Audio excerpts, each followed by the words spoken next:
Nigeria's huge agricultural potential is not in doubt, and tapping such for the country's development is the right thing to do. This is what the government hopes to achieve with the Green Alternative, the federal government's agriculture promotion policy. 1 year after its launch, what has been its impact? On this week's edition of the program, we shall be reviewing the government agriculture policy.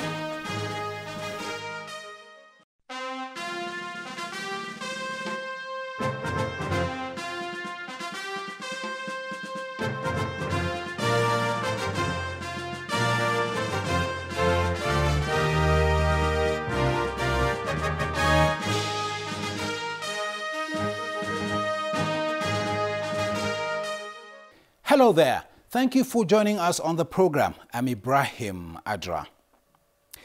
Nigeria has about 84 million hectares of arable land, but only 40% is cultivated for agricultural use. With a population of 167 million people, making her Africa's largest market, 230 billion cubic meters of water, and abundant, reliable rainfall in over 2/3 of its territory. Indeed, Nigeria has all indices to be a great agricultural nation. However, government policies to drive the sector have failed over the years. Last year, the present administration launched the Green Alternative to promote the benefits of the sector. In the interview segment, we will be looking at how the latest policy has fared. But first, let's give you a summary of the major stories that made headlines in the nation's capital within the week. The proscription of the indigenous people of Biafra has the approval of the president. This much was revealed by the Minister of Information, Alhaji Lai Mohammed, to State House correspondents after this week's Federal Executive Council meeting. For anybody to look at the herdsmen farmers class as a north-south or Hausa Yoruba, I think he has completely missed the issue. What you are looking at as if it's a Nigerian phenomenon happens in Sudan, happens in Kenya, happens in Uganda.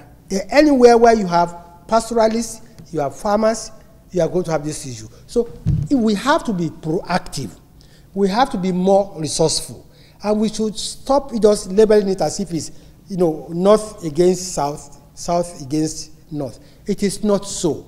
Meanwhile, the Federal High Court sitting in Abuja has granted an order proscribing the indigenous people of Biafra and banning its activities. The Office of the Attorney General of the Federation and Minister of Justice has approached the court through an ex parte motion, seeking an order proscribing IPOB and its activities.